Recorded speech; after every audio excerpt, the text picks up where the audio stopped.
Ing ini ni mo ni ang akong tanom nga pitsay ug katong sa pikas nga na mo na ang amo ang radish inuko mo din na uli.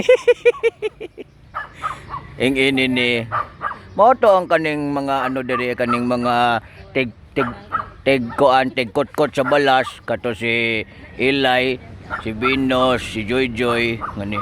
Oni ito ta mo ngani.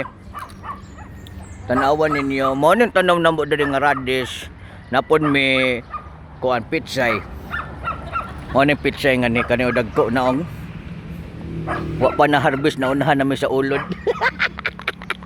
Nagbangag-bangag among pitsay gi pati ulod kay nang itaog garang rasyon. Wa pa na harvest nagbangag-bangag na. Basig ang ulod diri nangayo pag kuan diri rasyon. Ini mo din kaning nagduyan-duyan mo ning caretaker. Nang caretaker na mo. Pag sige lag duyan, sige lag duyan, wa gibantay-bantay sa mo ang gulayan ngani. Mo no. Uy dagan kay kani unsa man ni? Oro udag. Pitsay na ko gagmay pa ko. Gagmay nga pitsay. Oro. Mo ni mong tanom nga pitsay diri kay pohon og wa na gyud mi makaon mo na nimo ang maintainer mig pitsay. Diri ko dagan kay ko. Ing ini ni napon mi tinangkong. Lo tinangkong Mami tinangkong ani. Mo na nimong garden ngani tanawa gud. Gagmay pa kaya nga mo ang mga gipangluto. Ing ini ni dir po sinasabi ko sa inyo, mag-gardening kayo kasi makatulong talaga yan. Yan, binubutangan namin ng musket yan kasi hello, ang mga baka makasulod yung lamok, baka kitkiton yung tinangkong. Ing ini ni, dagan kayo magtanom. To, ing ini mo niya mo ang kondering nga ni duha.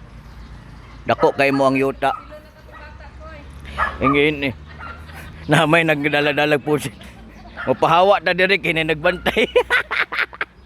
Ingin mo ni among manok. Ingin ni dala mong manok Kruk. Ingin ni napon may manok diri mga kinawat tapon namo sa mong silingan kanang di kabantay. Ingin ni sige madig aw ning iro. Ingin ni nandito kami maglakaw-lakaw lang ako dito. Ilibot ko lang kayo diyan. Yan ang tinatawag namin na urban gardening. Mag-agriculture kayo, butangan nyo talaga ng atop. Kasi igangon yung tanom, mga lawas yan. Hindi nyo na makain yan. So, tingnan mo. Yan, may mga, yung atop namin, instead na nasa yuta ang wate, nilagay namin ang wate dito. Kaya giigang po ng wate mo, nang gibutang mo sa taas.